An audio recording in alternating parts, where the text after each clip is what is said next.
Pendant les toutes premières années de ma vie sérieuse avec Dieu, nous payons toujours la dîme, Dave et moi, parce qu'il savait faire ça.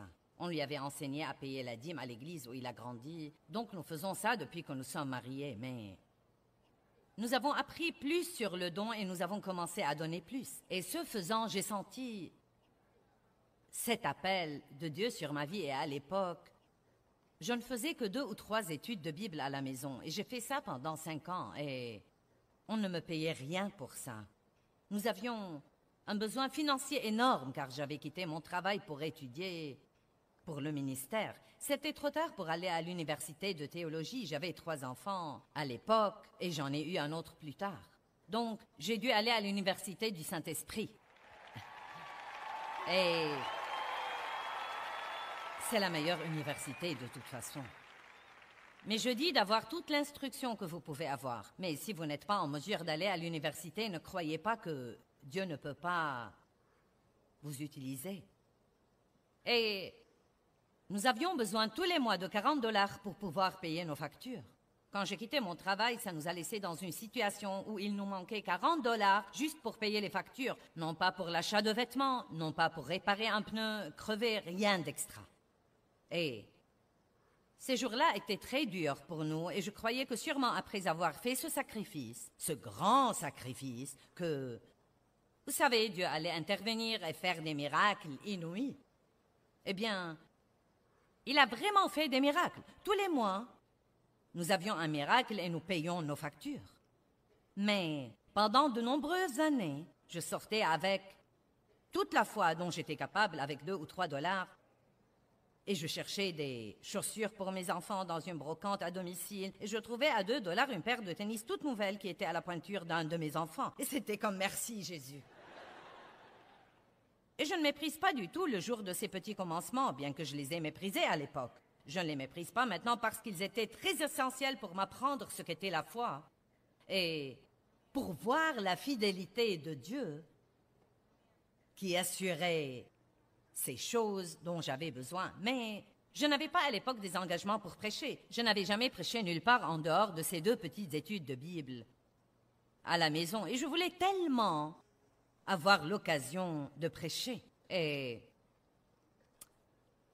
un jeune ami à moi était aussi dans le ministère et il a commencé à avoir plus d'occasions que moi.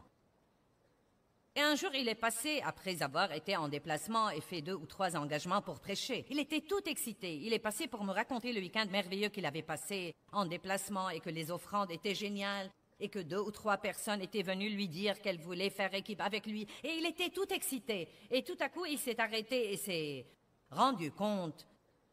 Je me demande comment elle prend ça. Et il a dit, « Est-ce que ça va si je te raconte ça ?» J'ai dit, « Oh oui, oui, le Seigneur soit loué. » Merci Jésus. Non, mais je faisais de gros efforts pour être heureuse pour lui. Mais vous savez, il y avait une partie de moi qui pensait, Dieu, quand est-ce que mon heure va venir? Maintenant, voici ce que je veux vous dire. Bien des fois, Dieu vous fera ça exprès.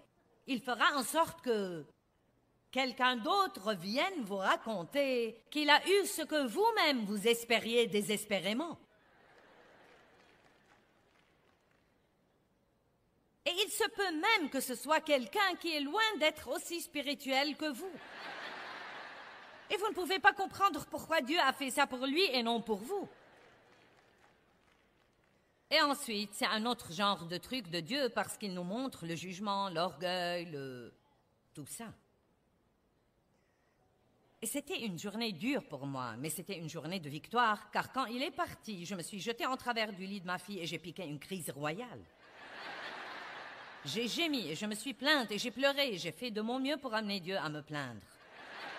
Combien d'entre vous savent que nous essayons parfois d'amener Dieu à nous plaindre? Je ne sais pas si les hommes s'embarquent dans ça ou pas, mais nous les dames, nous pouvons faire semblant. Ça suffit, Dieu, j'abandonne. Je ne peux plus faire ça désormais, Dieu, j'abandonne. Et vous savez que vous n'abandonnerez pas, même quand vous dites ça. Qu'allez-vous faire d'autre? Vous n'avez rien pour y revenir. Nous devons piquer notre crise, croyant que ça va impressionner Dieu. Vous savez, Dieu est compatissant, mais il ne nous plaint pas. Il y a une différence. Et je me suis allongée sur ce lit et j'ai pleuré, et j'ai dit, Dieu, nous donnons, et nous donnons, et nous donnons, et j'ai quitté mon travail, et tous les mois, nous économisons sou par sou, et nous n'avons jamais rien d'extra. Je veux attirer votre attention sur le fait que quand les Israélites ont voyagé dans le désert 40 ans, leurs chaussures et leurs vêtements ne se sont pas usés, mais ils n'en ont jamais eu de nouveau. Il y a un message là, si vous voulez le comprendre ou non. Vous savez, nous venons du pays du manque avant d'aller dans le pays de l'abondance. Et donc, je me suis allongée sur ce lit en pleurant et en faisant toute une scène, mais j'ai pris une décision. Et après avoir fini ma petite crise, j'ai dit à haute voix à Dieu, je vais continuer à payer la dîme et à donner. Si je fais ça toujours, jusqu'à la fin de mes jours, et que je n'ai pas de résultat, je vais continuer à le faire, parce que je sais que c'est bien. Et ce jour-là, quelque chose a craqué dans le royaume de l'esprit, et je peux sincèrement vous dire qu'à partir de ce jour-là et jusqu'à maintenant, nos finances ont commencé à changer et à prospérer. Transiger veut dire faire un peu moins que ce que nous savons être bien. C'est ce que veut dire transiger. Quand vous êtes en retard pour un rendez-vous, et que vous ne seriez pas en retard, si vous aviez fait ce que vous auriez dû faire, vous transigez. Quand vous venez à l'église, 20 minutes après le début de l'adoration, ça va si je vous marche sur les pieds, car je ne reviendrai pas ici avant 1 an. Si semaine après semaine après semaine, vous venez en retard à l'église et vous dérangez tous les autres qui essayent d'adorer Dieu, vous transigez, car nous savons que ce n'est pas bien. Et je crois que nous causons des dégâts incroyables à nos esprits par tous ces petits compromis. Car quand nous commençons à trouver des excuses, je suis en retard à cause du trafic, et ce n'est pas la vérité. Nous ne nous sommes pas levés à l'heure, nous n'avons pas fait ce que nous aurions dû faire. N'importe qui peut être en retard parfois, mais si vous êtes en retard tout le temps, c'est un truc de caractère. C'est un compromis de parler négativement parce que nous savons que nous ne devons pas faire ça. Compromis.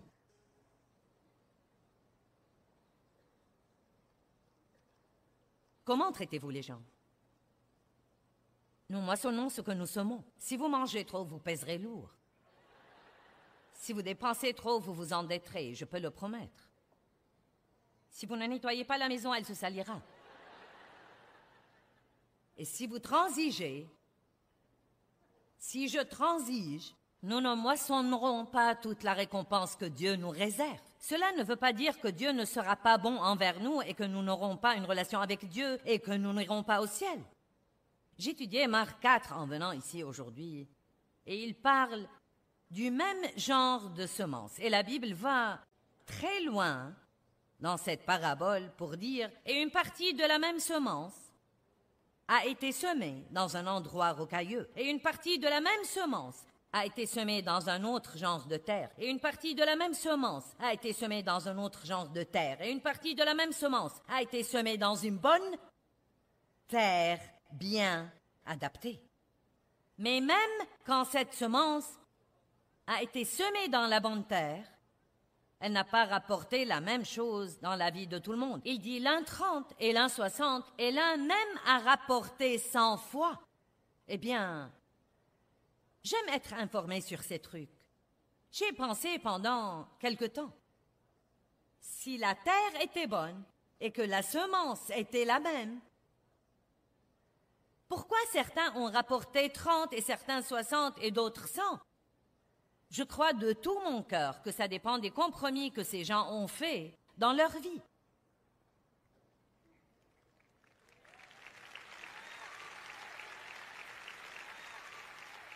Vous savez, allez à Jean 15, où il dit « Certains portent du fruit, Certains portent du fruit plus excellent et certains même portent du fruit qui demeure.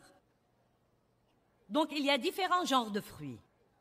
Si vous revenez à Moïse, quand il est allé prendre les 10 commandements, il y avait un certain nombre du peuple qui sont allés avec lui au bas de la montagne à un certain niveau. Et ensuite, 2 ou 3 autres sont allés avec lui au niveau suivant. Et ensuite, un de plus au niveau d'après. Mais seul Moïse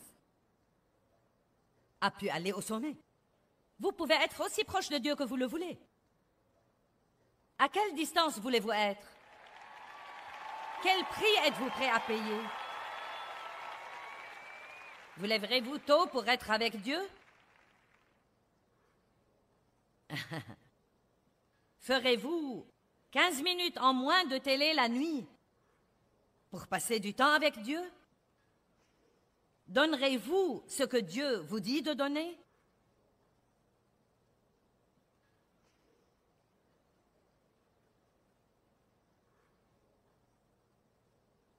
À quelle profondeur irez-vous? Voulez-vous être un chrétien qui rapporte 30 ou 60 ou 100? Disons que tout le monde ici ait une bonne terre. Nous ne nous embarquerons même pas dans la terre rocailleuse dure. Je veux faire un enseignement détaillé là-dessus l'année prochaine. Mais il est très évident que nous avons des décisions à prendre. Vous pouvez transiger un peu et vous en tirer, mais savoir faire le bien et ne pas le faire, c'est péché. Et quand nous transigeons, nous n'aurons pas la récompense complète que Dieu nous réserve. Ce serait complètement injuste à votre égard si tout ce que je fais était de me tenir debout ici et vous dire que Dieu veut vous bénir et de ne pas vous dire que la bénédiction entraîne une responsabilité. Je ne vous rends aucun service en faisant ça, car vos espoirs seront vraiment anéantis. Je vais trouver quelqu'un qui sourit. Nous aimons entendre « Dieu va vous bénir, Dieu veut vous bénir, Dieu va vous bénir ». Et il veut vraiment vous bénir. Oh mon Dieu, il veut vous bénir. Oh, il veut vous bénir.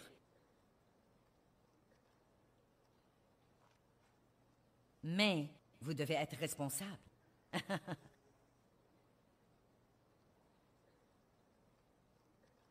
J'aurais voulu avoir 3 heures de plus, mais je ne les ai pas. Mais j'ai assez longtemps pour causer quand même des dégâts là-bas.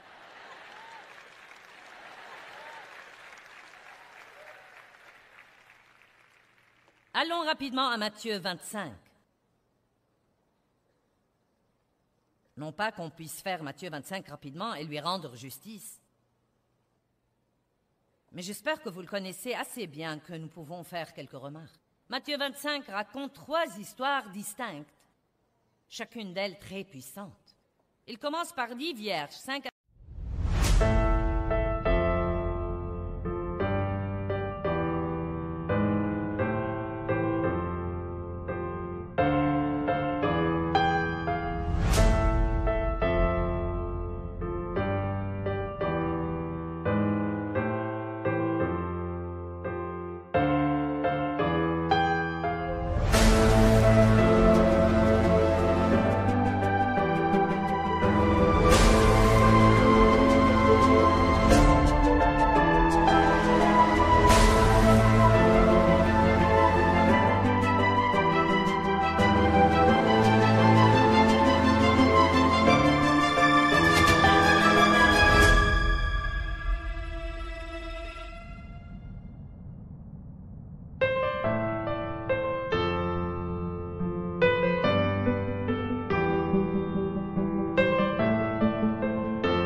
et 5 sages. Celles qui étaient sages, car quand elles sont allées attendre le marié, elles ont non seulement pris leur lampe, mais encore de l'huile en plus. Matthieu 25, 3. Les insensés, en prenant leur lampe, ne prirent pas d'huile en plus avec elles. Un chrétien insensé ne fera jamais rien en plus. Il fait juste le strict minimum. Il se glisse par la porte du travail à 8 heures. Vous pointez à 8h01. Vous courez au bureau. La vérité est que vous commencez à travailler à 8h15, mais vous voulez être payé dès 8 heures.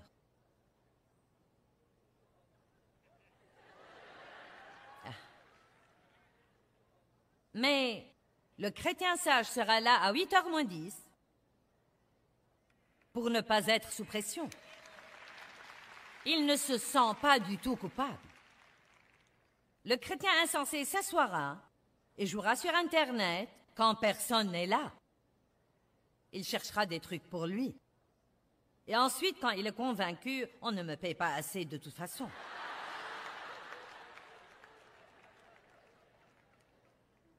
Et vous allez ensuite à l'église et peut-être même vous payer la dîme.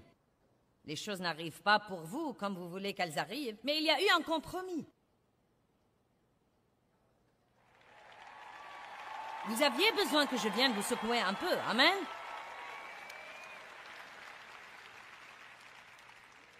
Il y a eu un petit compromis. Et vous savez, si vous ne savez pas une chose, vous n'en êtes pas responsable. Mais quand vous savez, et si vous ne saviez pas avant de venir ici ce soir, vous savez maintenant. Donc, vous ne pourrez plus rentrer à la maison et être dans le groupe des insensés désormais. Ce n'est pas ce que vous faites comme il faut une fois, mais ce que vous faites comme il faut encore et encore et encore et encore et encore et encore et encore. C'est surtout ce que nous faisons comme il faut quand personne ne nous voit, mais il y a toujours quelqu'un qui nous voit car Dieu voit toutes choses. Et quand nous apprenons à faire ce qu'il faut pour Dieu et non seulement pour avoir un bon résultat, nous devons faire ce qu'il faut pour Dieu et non seulement pour avoir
résultat. Vous connaissez donc l'histoire des vierges. Le marié est venu, et celles qui n'ont pas apporté d'huile en plus, leur lampe s'éteignait. Donc elles voulaient prendre de l'huile des sages qui avaient apporté de l'huile en plus. C'est toujours comme ça. Je n'ai pas fait ce qu'il fallait faire, donne-moi un peu de la tienne. Et quand elles sont arrivées à la noce, il a dit, je ne vous connais pas. L'exemple suivant est de 3 serviteurs qui ont reçu des talents. L'un 5 talents, l'autre 2 talents, l'autre un seul. Chacun a reçu selon ses capacités personnelles. Celui qui a reçu 5 les a investis et a gagné 5 autres. Celui qui a reçu 2 les a investis et a gagné 2 autres. Celui qui a reçu un seul a creusé un trou dans la terre et l'a caché parce qu'il avait peur.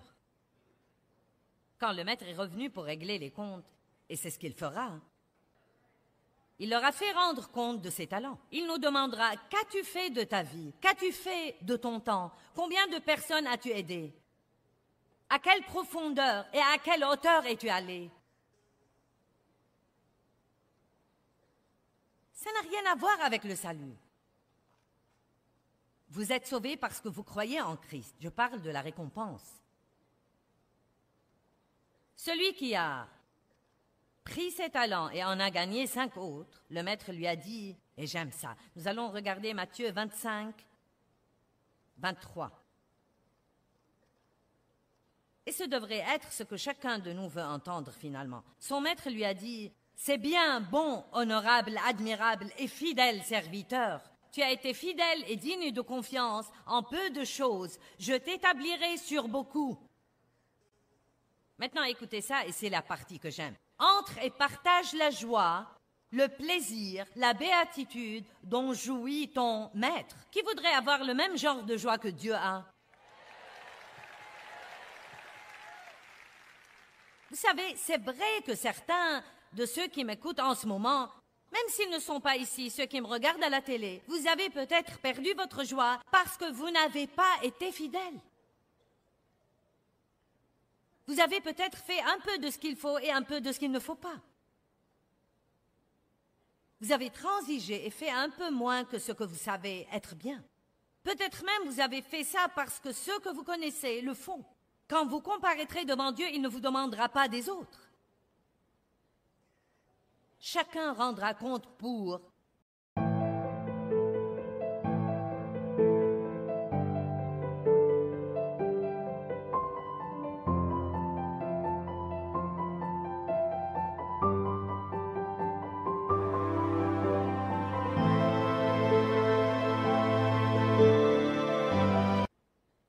lui-même. Est-ce que ça aide quelqu'un?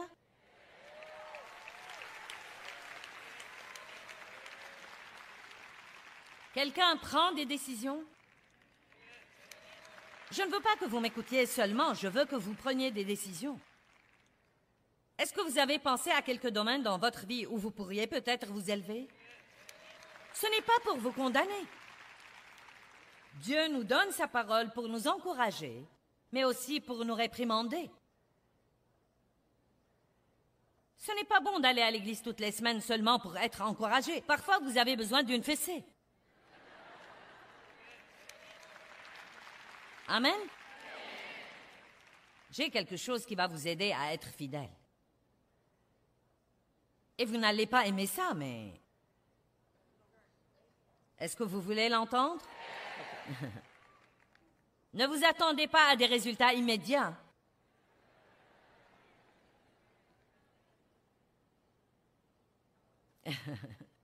Car quand vous commencez quelque chose avec Dieu et que vous vous attendez à des progrès immédiats, vous vous préparez pour la déception. La Bible dit que Dieu nous délivre de nos ennemis petit à petit, de gloire en gloire.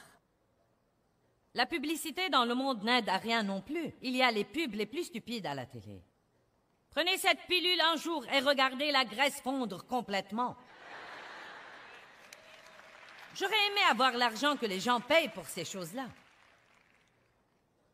Achetez cette machine, tenez-vous dessus. C'est tout ce que vous devez faire et elle vous débarrassera de toutes vos graisses. Allez, vous avez la sagesse de Dieu. Combien de machines avez-vous chez vous et vous avez toujours la graisse? J'ai essayé une ceinture que vous mettez autour de vous et ça... Ça n'a fait que me rendre nerveuse. Non mais c'était comme... Aucune graisse n'est partie. J'aime celle-ci. Utilisez cette nouvelle crème et les rides disparaîtront immédiatement. Ça ne marche pas. Je me suis enduit la peau de tout ce dont on peut s'enduire. Il y a une crème dont vous pouvez vous enduire et elle vous débarrassera de la cellulite. Une crème dont vous pouvez vous enduire et elle vous débarrassera des rides. Il y a les crèmes qui vous éclaircissent le teint. Il y a toutes sortes de trucs.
Achetez cette voiture et sentez-vous bien immédiatement.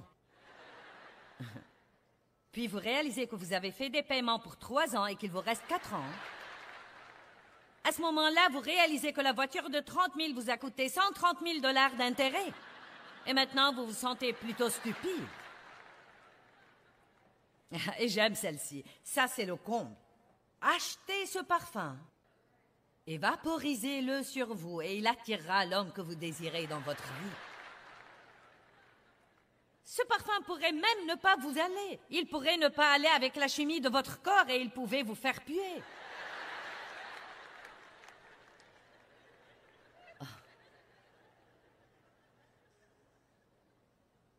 Ah, eh bien. Et vous savez pourquoi les gens achètent ces trucs? Parce que nous cherchons toujours quelque chose pour rien. J'ai dit que nous espérons toujours cette chose miraculeuse que Dieu va faire où nous ne devons faire aucun effort et nous ne devons pas attendre très longtemps. La patience est un fruit de l'esprit et c'est exactement ce qu'elle veut dire. Longue attente. Longue attente. Tant que la terre subsistera, il y aura pour les semailles un temps et pour la moisson un temps. Oups, ralentissons un peu. Tant que la terre subsistera, il y aura pour les semailles un temps, et plus de temps, tant de temps, je crois que je vais m'arracher les cheveux. Temps, et plus de temps, et ensuite, la récolte.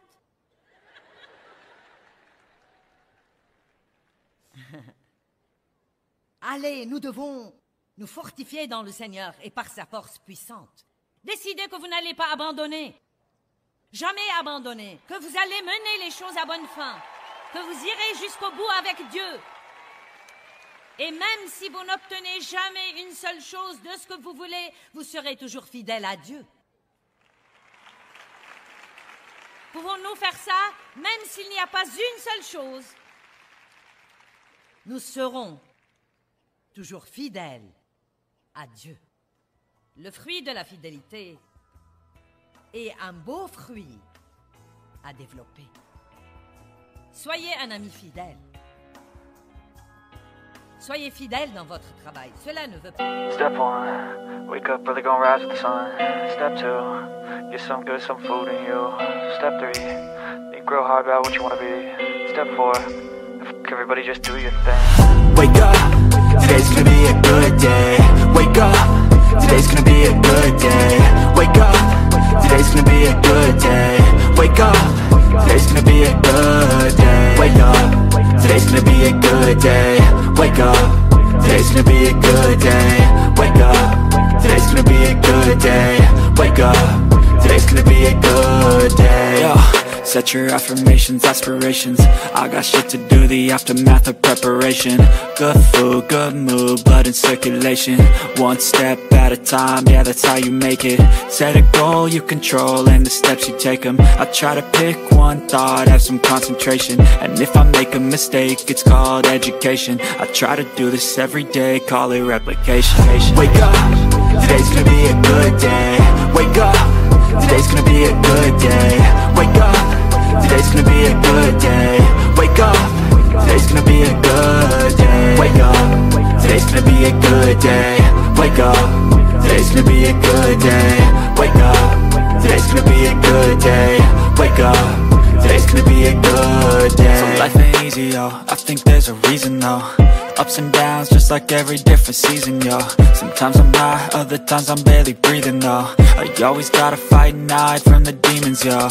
Negative thoughts are poison, they rot. Head full of flies, so here come the clouds. They'll never stop unless I can swap all the bad for the good in my head when I'm lost. Yeah, so I'ma fake it till I make it. Positive thoughts are overtaken, I got patience. One day at a time is how you operate a cadence. A flow, you grow, you show yourself a foundation. Stay away from all the shit that causes temptation. I know that I like to do it cause it's sensation. I live my life in my head like a narration. Don't expect greatness, do my best, man, I'll take it. Wake up, today's gonna be a good day. Wake up, today's gonna be a good day. Wake up, today's gonna be a good day. Wake up, today's gonna be a good day. Wake up, today's gonna be a good day. Wake up, today's gonna be a good day. Wake up, today's gonna be a good day. Wake up, today's gonna be a good day. Wake up early, gonna rise with the sun. Step 2, get some good, some food in you. Step 3, think real hard about what you wanna be. Step 4, everybody just do your thing. Pas dire que vous ne pouvez jamais quitter, mais pendant que vous êtes là, soyez fidèles. Jean 17,4 dit « Je t'ai glorifié sur la terre, en achevant l'œuvre que tu m'as donnée à faire. » Jésus a dit ça à son Père céleste. Je crois que beaucoup de temps, quand il y a un problème ou un désastre ou quelqu'un qui souffre, tout le monde se précipite pour aider au départ. Mais parfois, c'est tout ce qu'ils font pendant que les gens gardent leurs problèmes pour très très longtemps. Vous savez, il faut longtemps pour se remettre d'un désastre. Et donc, je suis contente que par votre partenariat avec nous, nous puissions rester fidèles à ces situations et les mener à bonne fin.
hãy nhớ biết bao.